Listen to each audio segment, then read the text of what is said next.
Breaking news చూస్తున్నాం. Telangana municipal ఎన్నికల రాజకీయం రసవత్తరంగా మారింది. ఆంధ్రప్రదేశ్ ఉప ముఖ్యమంత్రి జనసేన అధినేత పవన్ కళ్యాణ్ తెలంగాణ ఎన్నికల బరిలోకి దిగనున్నారు. ఈ నెల 11న జరగనున్న మున్సిపల్ ఎన్నికల్లో జనసేన బీజేపీ కూటమి అభ్యర్థుల విజయాన్ని ఆకాంక్షిస్తూ ఆయన ప్రచారం నిర్వహించనున్నారు. ఇక ఫిబ్రవరి 7, 8 తేదీలో 2 రోజుల పాటు తెలంగాణలోని పలు కీలక ప్రాంతాలలో పవన్ కళ్యాణ్ పర్యటించబోతున్నారు. అయితే ఈ ఎన్నికల్లో జనసేన బీజేపీ అభ్యర్థులు స్నేహపూర్వక పోటీలో ఉన్నప్పటికీ ఎన్డీఏ కూటమి బలోపేతం కోసం పవన్ కళ్యాణ్ ప్రచారానికి వస్తుండడం ప్రాధాన్యత సంతరించుకుంటుంది. మరోవైపు పవన్ కళ్యాణ్ రాకతో అటు జనసేన కార్యకర్తలు ఇటు బీజేపీ శ్రేణుల్లో కొత్త ఉత్సాహం నెలకొంది. ఆయన పర్యటనకు సంబంధించినటువంటి పూర్తి రూట్ మ్యాప్ను పార్టీ వర్గాలు త్వరలోనే విడుదల చేయనున్నారు.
బ్రేకింగ్ న్యూస్ చూస్తున్నాం. తెలంగాణ మున్సిపల్ ఎన్నికల రాజకీయం రసవత్తరంగా మారబోతుంది. ఆంధ్రప్రదేశ్ ఉప ముఖ్యమంత్రి జనసేన అధినేత పవన్ కళ్యాణ్ తెలంగాణ ఎన్నికల ప్రచారానికి రాబోతున్నారు.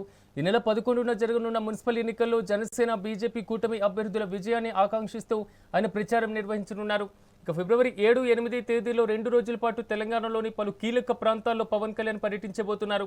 అయితే ఈ ఎన్నికల్లో జనసేన బీజేపీ అభ్యర్థుల స్నేహపూర్వక పోటీలో ఉన్నప్పటికీ ఎన్డీఏ కూటమి బలోపేతం కోసం పవన్ కళ్యాణ్ ప్రచారానికి వస్తుండడం ప్రాధాన్యత సంతరించుకుంటుంది. మరోవైపు పవన్ కళ్యాణ్ రాకతో అటు జనసేన కార్యకర్తలు ఇటు బీజేపీ శ్రేణుల్లో కొత్త ఉత్సాహం నెలకొనబోతుంది. అయితే ఆయన పర్యటనకు సంబంధించినటువంటి పూర్తి రూట్ మ్యాప్ త్వరలోనే పార్టీ వర్గాలు విడుదల చేయనున్నాయి.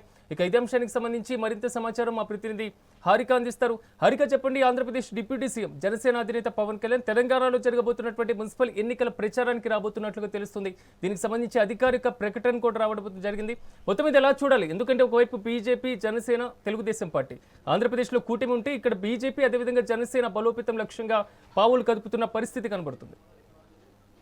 అంటే మొదటి నుంచి ఈ జనసేన అంటే తెలంగాణలో అంటే తన బలాన్ని పెంచుకునే ప్రయత్నంలో ఉన్నట్టయితే కనిపించింది. కానీ ఇప్పుడు చూస్తే మాత్రం అంటే వచ్చే మున్సిపల్ ఎన్నికల్లో ఖచ్చితంగా ఒంటరిగానే పోటీ చేస్తాము అని చెప్పేసి ఒక పక్క చెప్తూనే వచ్చారు. మరి ఈ సమయంలో అంటే నిన్న ఇటు కేంద్ర మంత్రి కిషన్ రెడ్డి అలాగే ఇటు BJP president Telangana president Ramachandra Rao కలిసి ఇటు బీజేపీకి సపోర్టుగా మద్దతుగా ఇటు ప్రచారం చెయ్యాలి అని చెప్పేసి చెప్పడం, అందులో ముఖ్యంగా 7, 8 ఈ తేదీలు ఖరారు చేయడంతో ఇప్పుడు సంచలనంగా మారిందనే చెప్పుకోవాలి. ఏదైతే ఇప్పుడు మనం మాట్లాడుకుంటున్నాం ఈ మున్సిపల్ ఎన్నికలు అంటే ఈ నెల 11వ తారీఖున జరగబోతున్నాయి.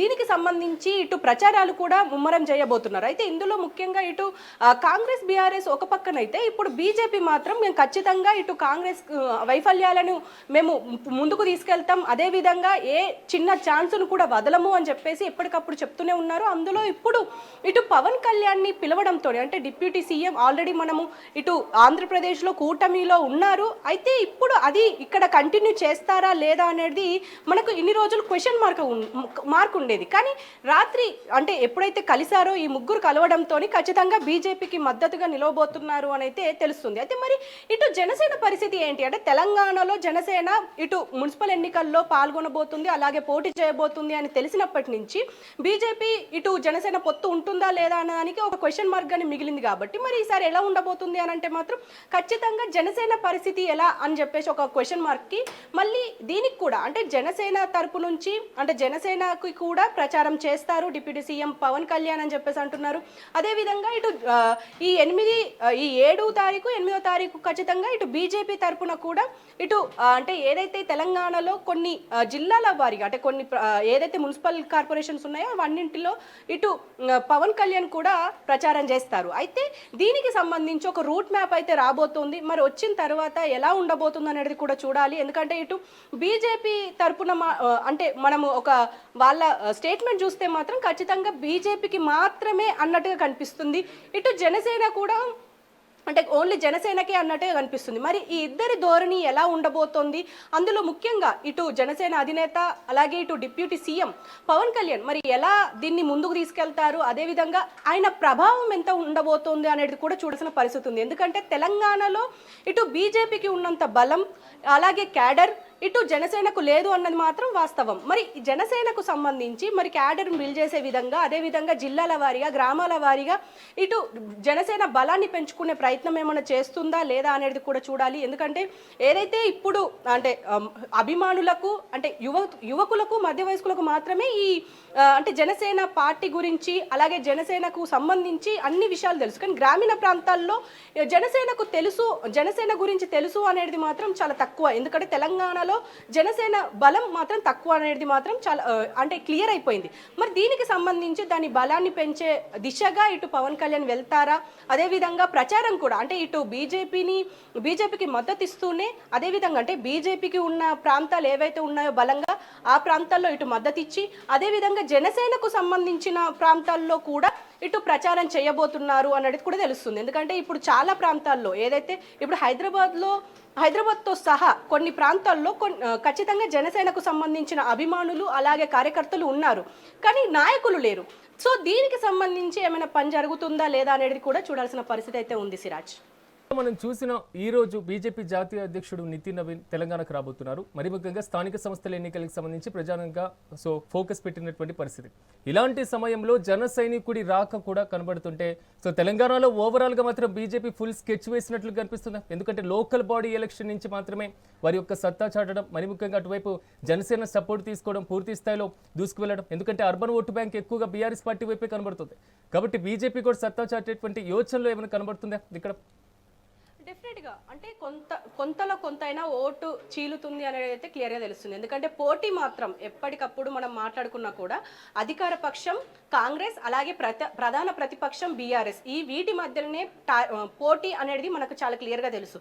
కానీ బీజేపీ మాత్రం తన బలాన్ని అదే విధంగా చూపించుకునే ప్రయత్నం అయితే చేస్తుందని చెప్పుకోవాలి. ఎందుకంటే మొన్న రీసెంట్గా జరిగిన ఏదైతే మీటింగ్లో ఆయన అంటే ఇటు తెలంగాణ ప్రెసిడెంట్ ఎవరైతే ఉన్నారో రామచంద్రరావు ఆయన చెప్తున్నారు అంటే ఒక ఛార్జ్షీట్ విడుదల చేశాము, దీనికి సంబంధించి అంటే ప్రతి విషయాన్ని మేము ప్రజల్లోకి తీసుకెళ్తాము, ఇచ్చిన హామీలను తుంగలో తొక్కి ఏ విధంగా కాంగ్రెస్ ప్రభుత్వం పాలన చేస్తుంది అనేది కూడా మేము దాన్ని క్లియర్గా అందరికీ అర్థమయ్యే విధంగా ఒక రూట్ మ్యాప్ అయితే క్లియర్ చేశాము. దాన్ని ఖచ్చితంగా మేము ప్రజల్లోకి తీసుకెళ్ళి ఖచ్చితంగా అంటే ఈసారి అంటే తెలంగాణలో బీజేపీకి ఒక ఛాన్స్ ఇవ్వాల్సిన పరిస్థితి ఏర్పడింది. ఎందుకంటే బీఆర్ఎస్కి ఆల్రెడీ 2 టర్మ్స్ ఇచ్చారు, అలాగే కాంగ్రెస్కి ఇప్పుడు ఇచ్చారు, అంతకు ముందు కాంగ్రెస్ పాలన ఉండేది.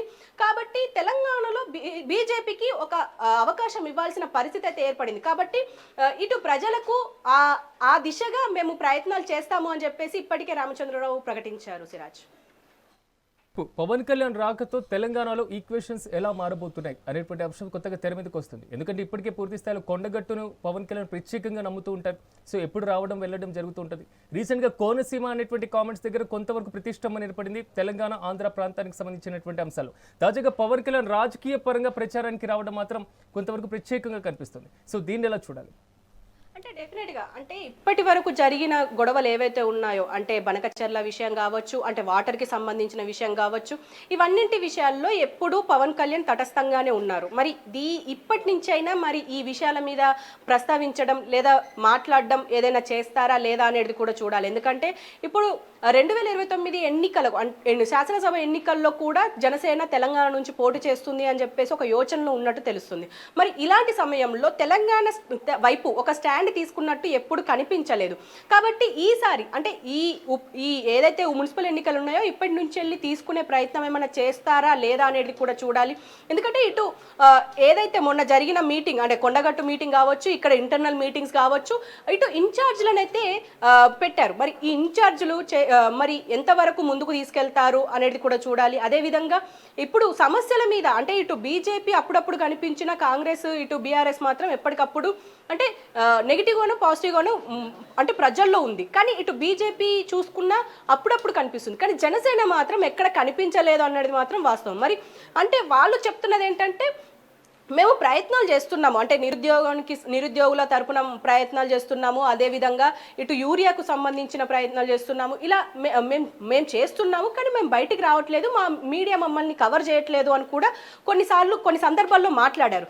మరి ఇలాంటి సందర్భాల్లో మరి ఇప్పుడు పవన్ కళ్యాణ్ వచ్చిన తర్వాత ఆయన ప్రభావం ఎంత ఉంటుంది అనేది మాత్రం చూడాల్సిన పరిస్థితి అయితే ఉంటుంది. Siraj, thank you.